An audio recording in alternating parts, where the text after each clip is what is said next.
Oh, here it is. Well, hello. Hold on, let me set this up.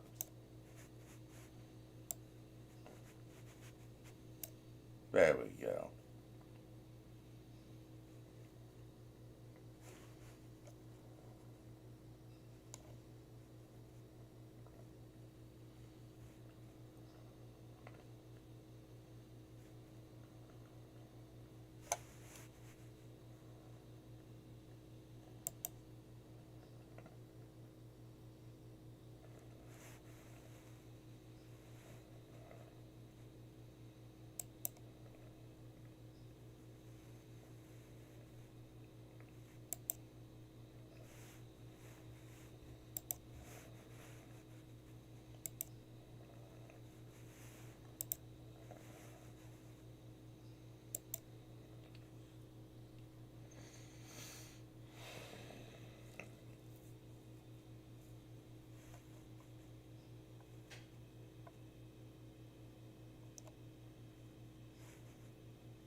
I'm still waiting on them. She's still fixing them.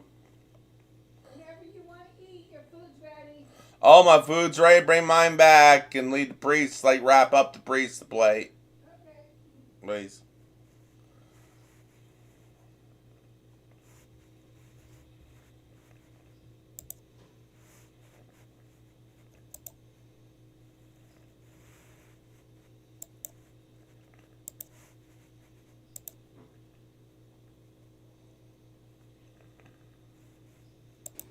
Over the weekend, Saturday Night Live was surprisingly funny for the first time in perhaps 25 years when host Shane Gillis returned, who was hired as a cast member back in 2019 and then quickly fired after bold, racist, and homophobic jokes surfaced. And then he was brought on to host, I think it was last year, and brought on again this weekend.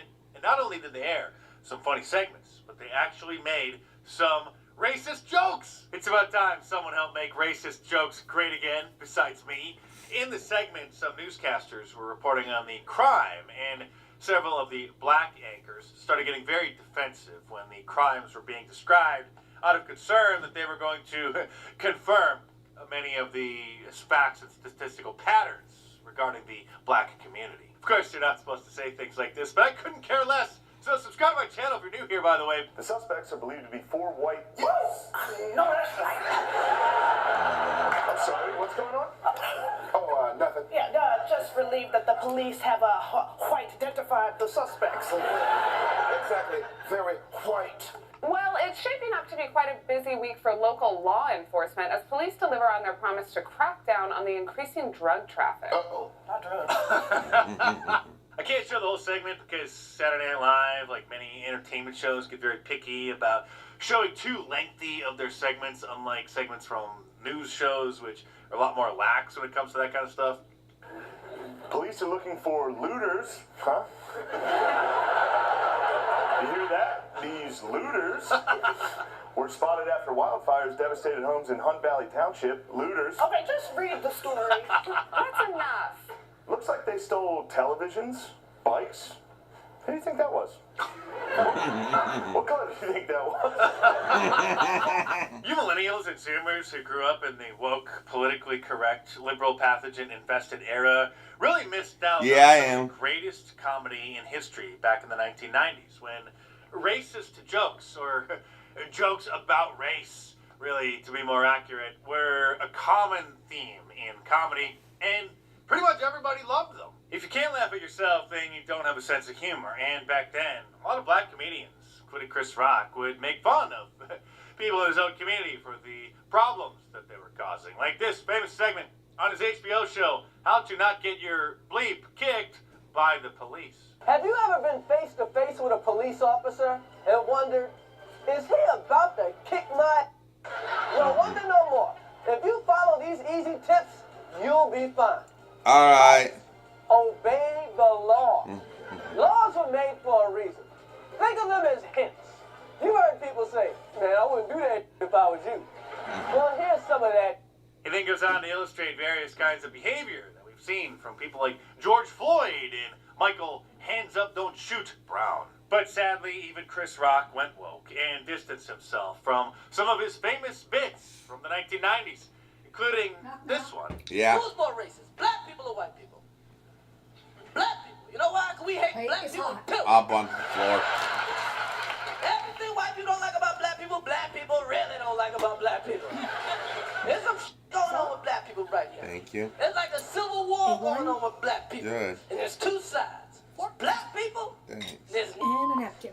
Thanks, and niggas. get me some more goat milk to drink that, please. Hey, Nope, he okay. said it, not me. I may do an entire video dedicated to testing Grok, which is Elon's sort of chat GPT, because he just updated it to Grok 3.0. And unlike Meta's AI, Google's AI, and ChatGPT, Grok is fairly based, as the kids say. I asked it, do black people commit 50% of the violent crime in the United States, despite being only 13% of the population? And it responded with yes, based on available data from the FBI's Uniform Crime Reporting Program and the Bureau of Justice Statistics. Black individuals, who make up approximately 13% of the U.S. population, are consistently reported to commit around 50% or more of violent crimes in the United States. But be careful, because certain hate watch organizations like the Jewish ADL and Hatepedia, whoever these people are, have deemed 1350 to be a numeric white supremacist code word that they say perpetuates the racist myth about black crime. Meanwhile, the liberal lunatics think that they're going to stop Donald Trump and our MAGA 2.0 agenda by being funny, which, of course, they haven't been for the last, well, over 8 years now. Good morning. I have been reading up on ways to combat fascism, no reason, and there is so much evidence that humor and satire are like the number one way to combat it. So, okay, authoritarians rely on people being afraid of their control and power. There's like this fake aura of seriousness and righteousness and strength. Of course, she is projecting and describing everything that the liberal establishment is, which is why none of their mainstream comedians have been funny for 8 years, because this is what passes off as supposed comedy. Here's Jimmy Kimmel the night after the election, where he's supposed to make everybody laugh, but instead just goes on an anti-Trump editorial.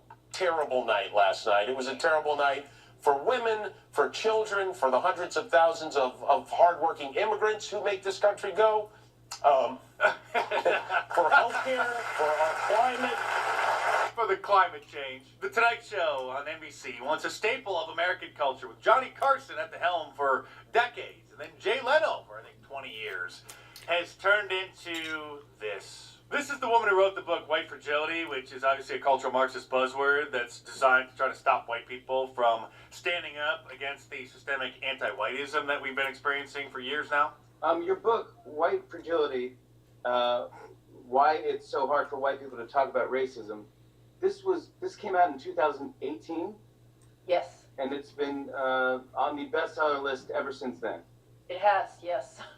And right now, it is number one on all the lists I looked at, and it's also from what I read, it's sold out everywhere as well. Imagine doing this and calling this comedy. This is like the ninth circle in the pit of hell. But thankfully, actual comedians are building sizable followings through the power of the internet, like Ryan Long and Danny Polachuk. And this skit, the support group for men whose wives are getting fat, because we're making fat jokes great again. All right, how we doing, guys? How's your week? White's still fat. Yeah, mine put on a few. Mine outweighs me now. Well, we have a new member today. His name is Dom, and his wife is getting fat. Hey, Dom. Hey, Dom. Hi, my name's Dom, and my wife's getting fat. How fat we talking, brother? Pretty fat. And I just saw this clip circulating on social media from John Christ. Everybody on the internet is like acting like Mother Teresa, dude. Just like on the internet, just like, we stand with Ukraine. I go, you don't even have custody of your kids, dude. Who are you talking to? Pick up your kids from soccer practice, then we'll talk about foreign policy, Kevin. We are living on stolen land. I'm like, you're stolen your parents' cell phone plan. You're on stolen minutes, Brittany. Who are you talking to? And while female comedians are very rarely actually funny because they belong in the kitchen instead of on the stage, this one did have a pretty good joke about the Islamization of Europe. If I'm going through a breakup, anybody else? Okay. It's sad. We went to Paris too this summer, and it was really romantic. We rode bikes, we got baguettes, you know, and we even got matching. What are the hats that they all wear? The hijabs. The audience were saying berets. I did not watch the Oscars yesterday. I didn't even watch any of the clips. There's only so much liberal media a man can take, but I did see that a strip club Cinderella story called Enora won Best Picture, of course, because there's nothing that the Hollywood puppet masters loves more than degenerates. I couldn't even stomach skimming over the article, but it looks like it's basically Pretty Woman, but instead of being a hooker, the woman was a stripper. I could be wrong. It doesn't matter. I'm sure that the movie, like virtually everything that Hollywood puts out now, is worthless. Something that's fantastic and only $5 a month, however, is a subscription to my Locals page, which is a private, members-only blog. It's owned by Rumble. It's a free speech platform. It's where I post some content, some commentary, some memes, clips that I find which are a little bit too spicy to be posting here or sharing on any of the other big tech platforms. Your subscription helps sponsor my work, and it gets some great content that you're not going to see here. So click the link in the description below and check it out.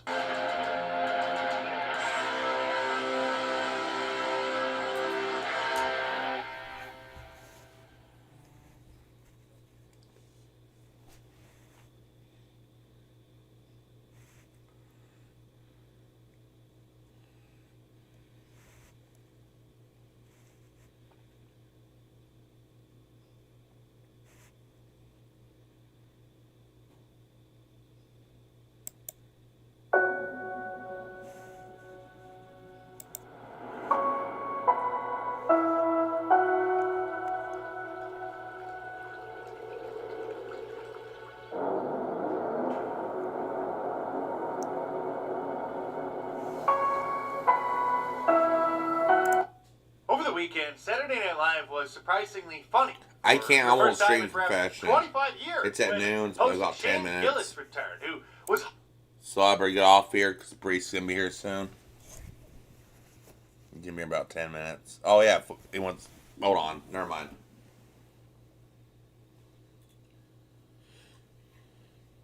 Oh, wait till he gets here.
Yeah, I'm coming back after it's done.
True. True.